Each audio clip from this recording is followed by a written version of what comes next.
Ẹ̀yin èèyàn mi, ó ga jù, ó ga jù. Adéọlá ni mo fẹ́ sọ̀rọ̀ ẹ̀ o. Ìyẹn Princess Adéọlá tó jẹ́ pé òun àti Naomi wọ́n máa ń ṣe bí ọmọ àti ìyá. Ó mú gẹ́gẹ́ bí Naomi. That's why pé Naomi, ìtí Naomi náà fi jù lọ pé kò pọ̀. Ṣùgbọ́n ṣá, ìyàwó bàbá ẹni, ìyá ẹni ní í ṣe. Kì í máa ṣe kékeré, wọ́n ròyìn. Ìgbà tí Déọlá àti Naomi, tí Naomi wà ní palace pẹ̀lú gbogbo ìjà gbọ́mi sí omi ò tó ti kábíyèsí àti Naomi. Ọmọ yẹn bó ṣe stand gbágbágbá pẹ̀lú ìyàwó bàbá ẹ̀ nìyẹn.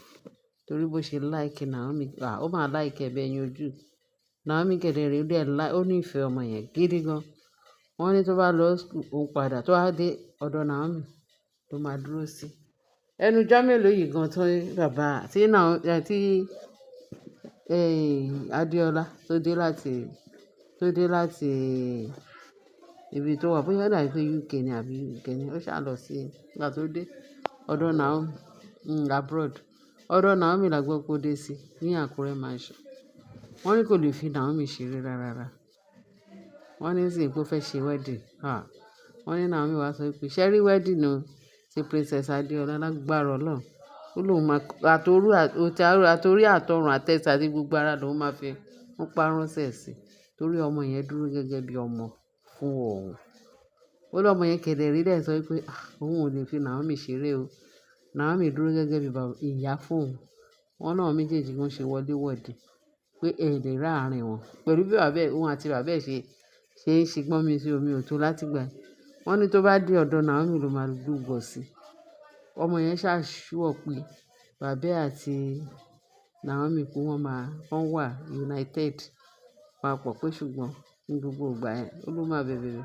Pé ìsìn tóun dẹ̀ ti wá rí pé bàbá òun àti Queen Naomi ti wá di love o, I go love. Pé in fact pé ọmọ yẹn wọ́n ní tó bá gun ẹṣin nínú pé kò ní kọsẹ̀ bóun ṣe love Naomi tó.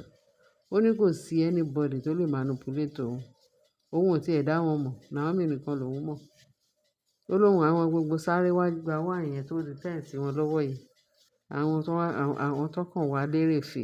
Bọ́n ṣe wá lérèfé yẹn náà, wọ́n tún máa lérèfé padà kúrò láàfin because ọmọ yẹn ò mọ̀ wọ́n. Ó ní kò mọ̀ wọ́n. Ìṣerú tí tán lọ manipulate ti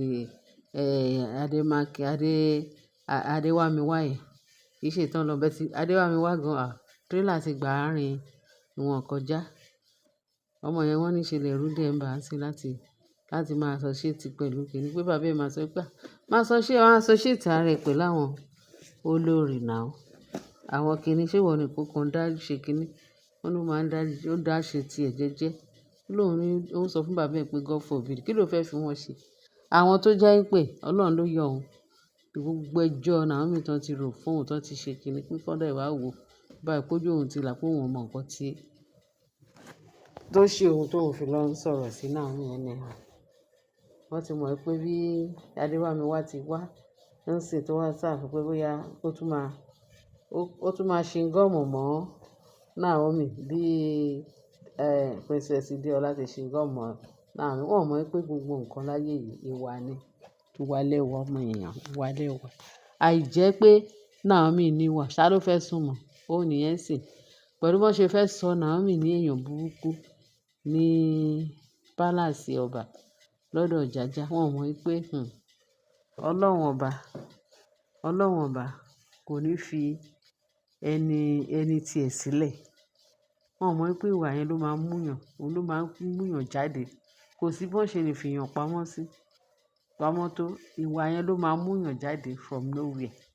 Ìwà yẹn dàbí star. Star yẹn ó máa ń múyàn. Star ò lè ṣe kó má ṣe star, kó má jẹ star.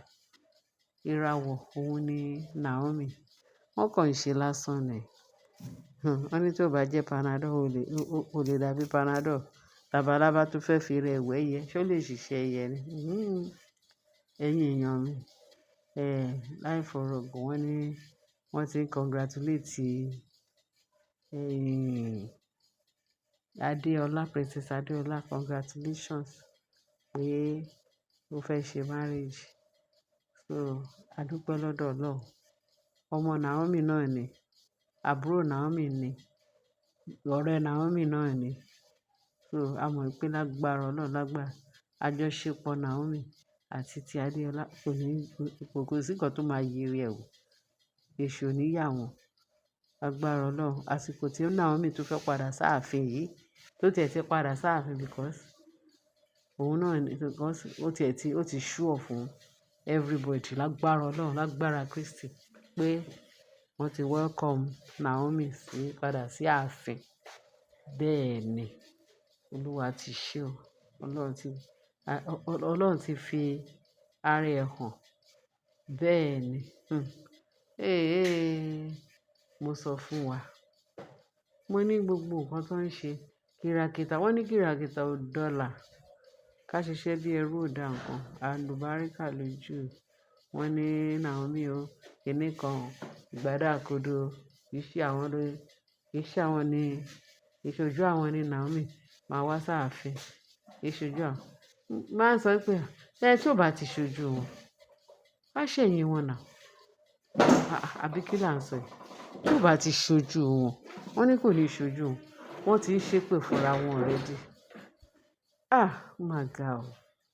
Àwọn tí ò mọ Ọlọ́run máa kárí, wọ́n máa kú ìyà o.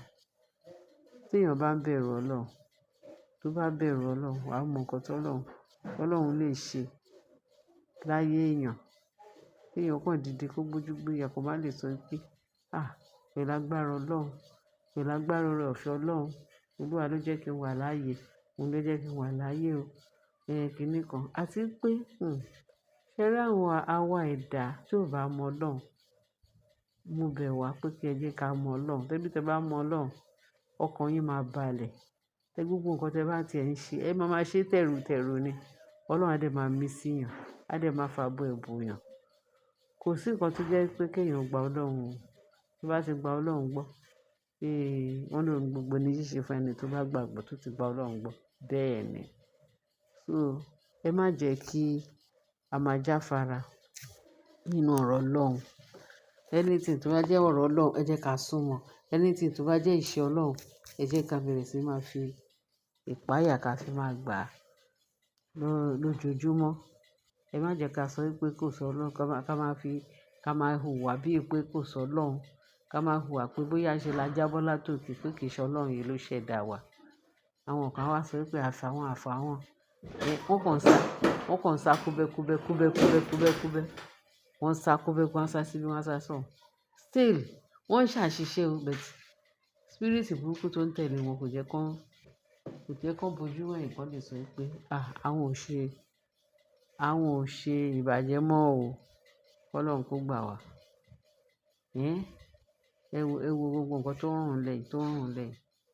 Ọlọ́run jẹ́ kán gbọ́. Mo congratulate ẹ ọmọ ọlọ́mọ. Adéọlá, Princess Adéọlá. Mo congratulate ẹ o. Ọjọ́ á kóre o lágbára Kristi. Tó bá di ìgbà yẹn, ẹ bá fi kéèkì tiwa ránṣẹ́ o lágbára Kristi. Jésù Olúwa wa, àbọ̀ Ọlọ́run á dájú lórí ẹ o. Yes, union tuntun tó fẹ́ ṣe yìí lágbára Kristi. Ọlọ́run á fi ìbùkún sí, á fi ìrẹ̀ sí o. Ní agbára Jésù Kristi Olúwa wa. Amen. Bye. Ẹ bá wa ṣe subscription. Ẹ bá wa like, ẹ bá wa love. Ẹ ṣé o. Ọlọ́run á wò wá pọ̀. Amen.